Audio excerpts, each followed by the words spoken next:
Belum juga pulih dari salah satu lembaran kelam dalam catatan sejarah Amerika, kini muncul lagi bencana katastrofik yang benar-benar membuat negeri Pamasam berada pada titik paling sengsaranya.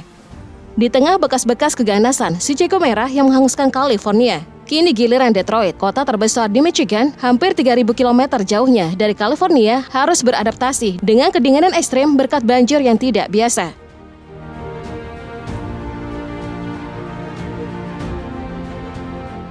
Bayangkan saja, banjir yang biasanya membawa air serta lumpur saja sudah cukup merepotkan dari segala aspek.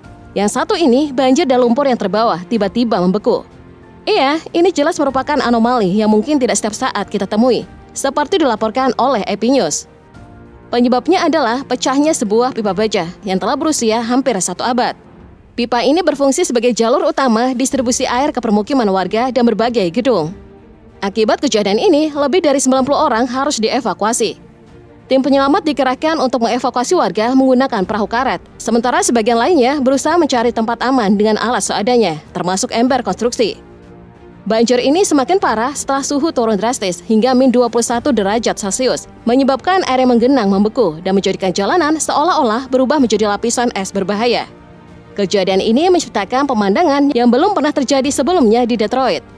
Tim darurat pun bekerja sepanjang waktu untuk mengatasi es yang menutupi jalan dan memperbaiki jaringan pipa yang rusak. Menurut laporan dari Great Lakes Water Authority, pipa pengganti dengan panjang 12 kaki atau 3,7 meter telah dipesan dan diperkirakan tiba dalam waktu 1 hari. Namun meskipun pipa tersebut segera tersedia, sistem distribusi air baru bisa kembali beroperasi dalam kurun waktu minimal 2 minggu. Sebagai bentuk tanggap darurat, pemerintah kota akan menggunakan anggaran dari Detroit Water and Sewerage Department serta Water Authority untuk menyediakan akomodasi sementara dan makanan bagi warga yang terdampak. Selain itu, mereka juga akan menanggung biaya perbaikan atau penggantian pemanas rumah dan pemanas air yang tidak diasuransikan, serta melakukan pembersihan ruang bawah tanah yang terendam banjir.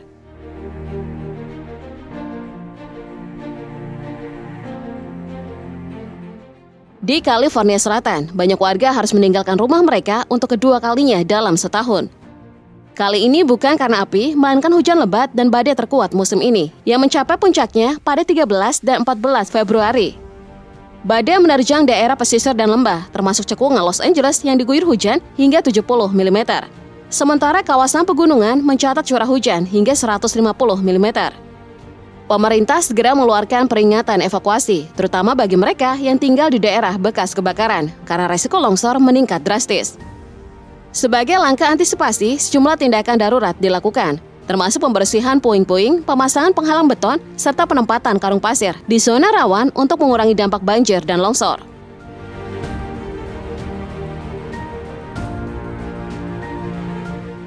Badai besar yang melanda California Selatan memicu tanah longsor di berbagai wilayah, terutama di area bekas kebakaran Palisade dan Eaton. Lumpur bercampur air, puing-puing, serta batu besar meluncur deras dari perbukitan, menutup jalan-jalan di sekitar Los Angeles. Meskipun pemerintah telah membangun tanggul, di beberapa titik hujan deras tetap menyebabkan longsor di berbagai daerah. Di Sierra Madre, longsor menelan satu mobil dan merusak beberapa garasi rumah. Warga yang berada di sekitar lokasi merasakan guncangan tanah sebelum material longsor menerjang. Sementara itu di Eaton, seorang wanita asal Altadena yang sebelumnya kehilangan rumahnya akibat kebakaran harus menerima kenyataan pahit. Rumah yang hendak ia bangun kembali kini terkubur lumpur akibat longsor yang terjadi setelah hujan deras mengguyur wilayah tersebut. Di Malibu, Palisade, restoran Duck yang sebelumnya selamat dari kebakaran kini justru tenggelam dalam lumpur. Hujan deras yang mengguyur pada Kamis malam membawa material longsor yang memenuhi tempat parkir restoran, menutup pintu masuk dengan lumpur tebal. Padahal saat kebakaran terjadi, bangunan ini hanya mengalami kerusakan kecil.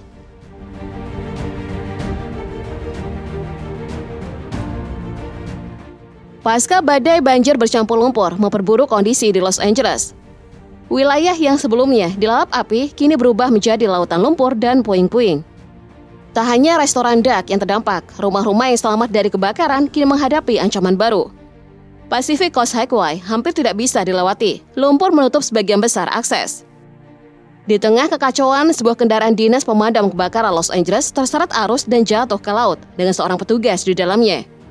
Beruntung ia berhasil keluar dan menyelamatkan diri sebelum kendaraannya mengalami kerusakan parah dan harus diangkat menggunakan kren. Beberapa jalan raya pesisir terpaksa ditutup sepenuhnya. Di Altadena, pihak berwenang mengalihkan lalu lintas di sekitar area terdampak. Sementara bulldozer dan truk sampah bekerja keras membersihkan jalan dari puing-puing yang terbawa arus.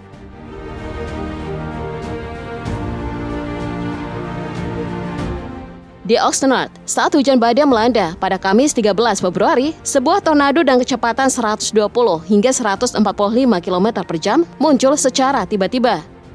Angin kencang menghancurkan belasan rumah dan bangunan. Meski tidak ada korban jiwa, banyak warga yang kini harus menghadapi beban finansial besar untuk memperbaiki rumah mereka.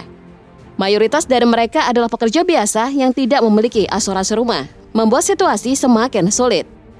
Tim Meteorologi National Weather Service bersama petugas pemadam kebakaran Oxnard segera turun ke lokasi untuk meninjau kerusakan.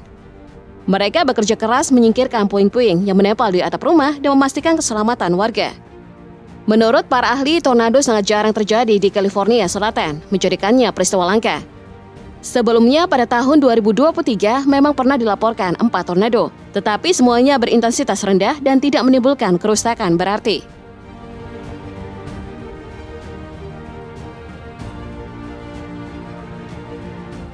Belum usai bencana banjir dan tanah longsor, gempa bumi berkekuatan 3,7 skala Richter mengguncang California, termasuk wilayah Los Angeles. Gempa ini terjadi di Malibu pada Jumat 14 Februari, hanya beberapa jam setelah tanah longsor besar melanda daerah tersebut, menurut laporan Survei Geologi Amerika Serikat. Dampaknya tidak hanya dirasakan di Malibu, tetapi juga di Thousand Oaks, Oxnard, Simi Valley, Ventura, dan beberapa bagian Los Angeles. Sebenarnya ini hanya 1 dari 9 gempa yang mengguncang California dalam waktu singkat. Yang terkuat terjadi sehari sebelumnya di sebelah utara Avenal dengan kekuatan 4,3 skala Richter.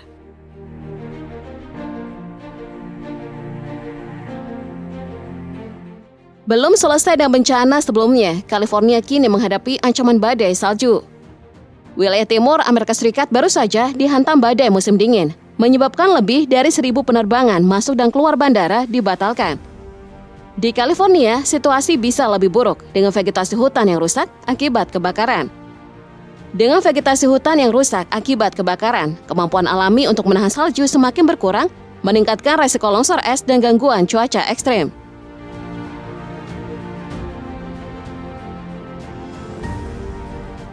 Seakan terperangkap dalam siklus bencana tanpa akhir, California kini menghadapi ancaman kesehatan lingkungan. Kebakaran, banjir, dan longsor tidak hanya merusak infrastruktur, tetapi juga memperburuk pencemaran.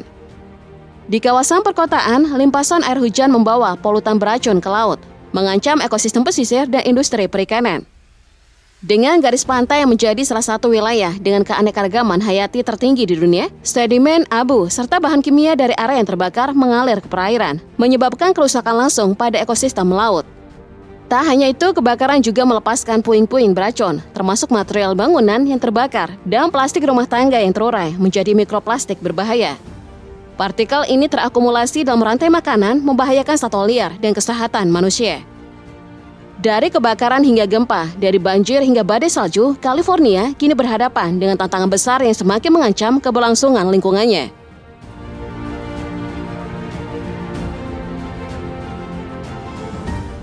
Perekonomian California sangat bergantung pada sektor pariwisata, rekreasi, dan perikanan yang membutuhkan pantai bersih serta ekosistem laut yang sehat. Namun kebakaran hutan yang berkepanjangan telah mengancam industri ini. Wisatawan cenderung menghindari kawasan dengan kualitas air yang memburuk atau pantai yang dipenuhi puing-puing.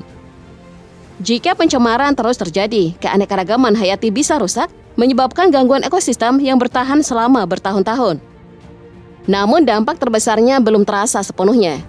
Kebakaran hutan meninggalkan tanah dalam kondisi sulit menyerap air, yang berarti hanya sedikit hujan saja bisa memicu banjir bandang, tanah longsor, dan aliran puing. Bahkan bertahun-tahun setelah api padam, risiko ini tetap mengancam. Untuk mencegah longsor dan banjir bandang, lebih dari 80 anggota Garda Nasional California dikerahkan untuk membersihkan puing-puing dan membangun saluran pengalihan air. Tim tangkap darurat dan survei geologi California juga melakukan inspeksi menggunakan data satelit dan observasi lapangan guna mengidentifikasi area paling berisiko. Selain itu, sumber daya tambahan dikerahkan untuk memasang penghalang serta tindakan perlindungan lainnya demi mencegah limpasan air beracun yang dapat mengancam kesehatan masyarakat. Di sisi lain, pemerintah negara bagian dan kota tengah berupaya membangun kembali lebih dari 15.000 bangunan yang hancur akibat kebakaran. Namun muncul pertanyaan besar, apakah membangun kembali di zona berisiko tinggi adalah keputusan yang tepat?